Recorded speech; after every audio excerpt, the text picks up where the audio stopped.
बड़ महान गे, जानत सब जान गे ना।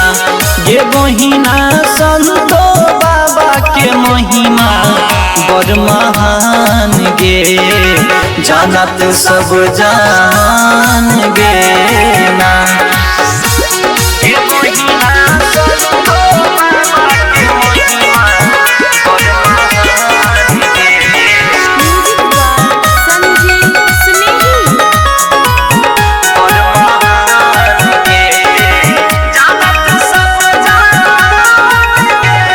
सबके बनई बिगड़ल काम आबै जे संतो बाबा के धाम। गे सबके बनई बिगड़ल काम आबै जे संतो बाबा के धाम। गे बहिना संतो बाबा के धाम, तलंगरा भूलै गंगा के बोलै छै जवान गे, जानत सब जान गे ना।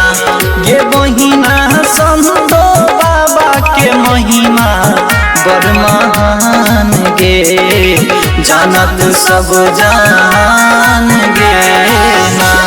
गे बहिना संतो बाबा के महिमा बड़ महान गे। साक्षी डिजिटल रिकॉर्डिंग स्टूडियो खगड़िया।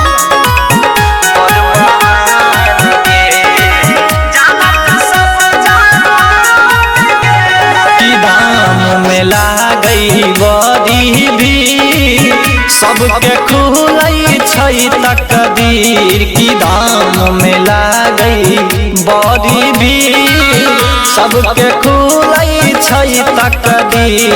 गे बहिना खुलै छै तकदीर, गे बाधिना हसल जाइ छै मिलैये सनतान गे, जानत सब जान गे ना।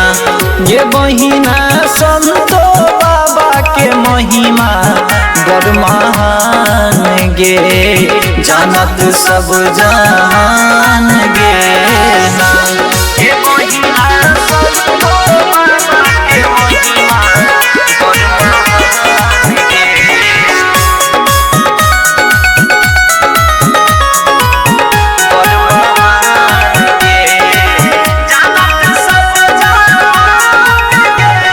सबके काटै छै कहले बाबा के सेवक भगत सुरेश। सबके काटै छै कहले बाबा के सेवक भगत सुरेश। गे बहिना सेवक भगत सुरेश, के सबंदी गाबै बाबा के गुणगान गे, जानत सब जान गे ना। गे बहिना संतो बाबा के महिमा बड़ महान गे, जानत सब जान गे ना।